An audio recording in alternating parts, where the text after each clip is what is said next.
খান জাহান আলী সেতু এটি বাংলাদেশের দক্ষিণ-পূর্ব জেলা খুলনায় রূপসা নদীর তীরে অবস্থিত।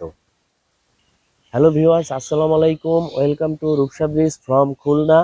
আমি এখন মোটরসাইকেলে করে ঠিক রূপসা ব্রিজের উপর দিয়ে যাচ্ছি। আর যেতে যেতে এক প্রকার কিউরিসিটি থেকে মূলত এই ভিডিওটা আপনাদের জন্য তৈরি করছি।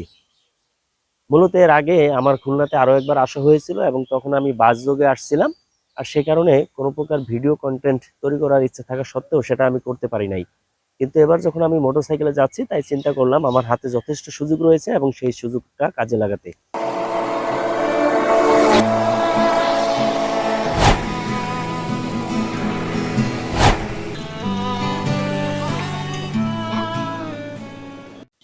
রূপসা কোনো ব্রিজের নাম নয়, এটি হচ্ছে একটি নদীর নাম। যেহেতু ব্রিজটি রূপসা নদীর তীরে অবস্থিত, সেজন্য আমরা এই ব্রিজটিকে সকলেই রূপসা ব্রিজ বা সেতু নামে চিনে থাকি।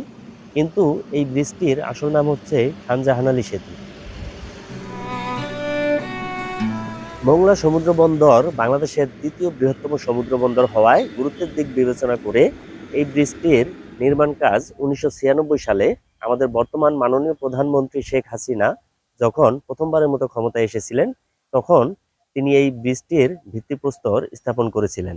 কিন্তু পরবর্তীতে সাবেক প্রধানমন্ত্রী বেগম খালেদা জিয়া ব্রিজটির নির্মাণ কাজ শেষ করেন এবং 2005 সালে জনসাধারণের জন্য সম্পূর্ণ উন্মুক্ত করে দেন।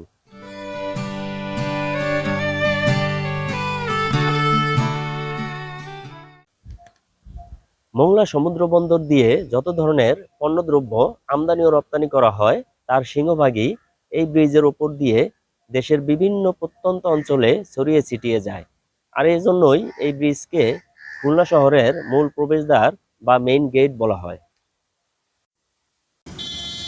দৈর্ঘ্যে ব্রিজটি খুব বেশি একটা বড় না হলেও এর নান্দনিক দুপাশের যে সৌন্দর্য রয়েছে তা যে কাউকে খুব সহজেই আকৃষ্ট করতে বাধ্য।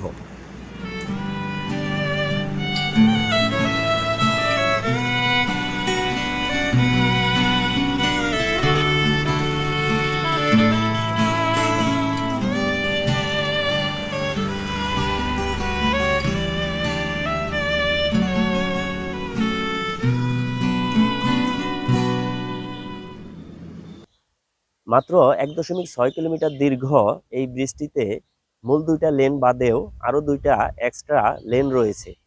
যেই লেন দুইটা ধরে সাধারণ পথচারীরা এবং দিনমজুর অর্থাৎ রিক্সা ও ভ্যান চালকরা খুব সহজেই পারাপার হতে পারেন। তাছাড়াও অনেক সময় দেখা যায় মোটরসাইকেল আরোহীরাও নিরাপত্তার কথা চিন্তা করে এই লেন ব্যবহার করে থাকেন।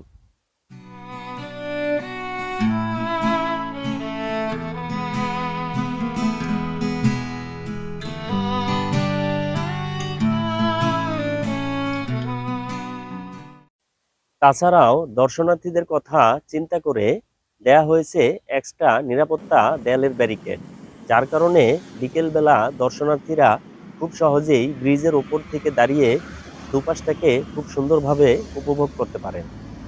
খুলনা থেকে কাজ শেষে যখন আমি ফিরছিলাম তখন কেন যেন আমার একটু মনে হলো মোটরসাইকেল থামিয়ে চারিপাশটা একটু পরখ করে নেই। আর সেই সময় কয়েকটি ইচ্ছে মতো ছবিও তুলে নিলাম। ভাবলাম খুব একটা খারাপও হয়নি। নিজেকে স্মৃতির পাতায় এই ব্রিজের সাথে কালের সাক্ষীও করে রাখলাম।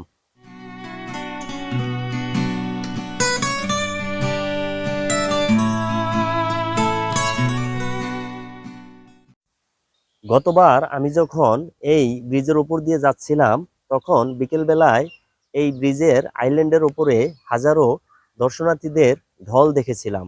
কিন্তু এবার যখন আমি ভর দুপুর বেলায় খা খা রৌদ্রের মাঝে আসলাম তখন ঠিক তেমনটা দেখতে পেলাম না। কিন্তু তাতে অবাক হওয়ারও কিছু নেই, কারণ এই সময় থাকারও কথা নয়। ব্রিজের উপর থেকে আমি যখন রূপসার জলের উপরে ভাসতে থাকা জাহাজগুলির দিকে তাকালাম, ঠিক সে সময় আমার চোখে ধরা পড়ল আরো একটি ভিন্ন চিত্র।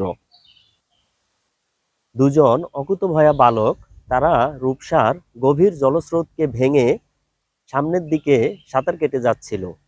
তাদেরকে দেখে মনে হচ্ছিল তারা যেন পুকুরে সাঁতার কাটছে। তাদের সাথে ছিল না কোনো ধরনের নিরাপত্তা ব্যবস্থা। সাথে থাকা ভাঙা ককশিটের একটি মাত্র টুকরো, তাও আবার খেলার ছলে তারা সামনের দিকে বারে বারে যেন ফিকে মারছিল, আবার সেটাকে দৌড়ে ধরার চেষ্টাও করছিল।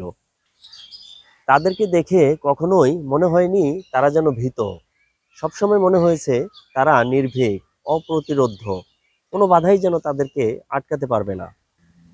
তাদেরকে দেখে আমারও মনে পড়ল শৈশবের সেই কৃত্তিনাশা নদীর অথই জলস্রোতের মাঝে কলা গাছের টুকরো নিয়ে সাঁতরানো সেই তরুণ যুবকের কথা। কিন্তু আজ সময়ের সাথে সাথে সবকিছুই যেন থমকে গিয়েছে। গভীর জলের স্রোতের দিকে তাকালে যেন লাগে এক অজানা ভয়।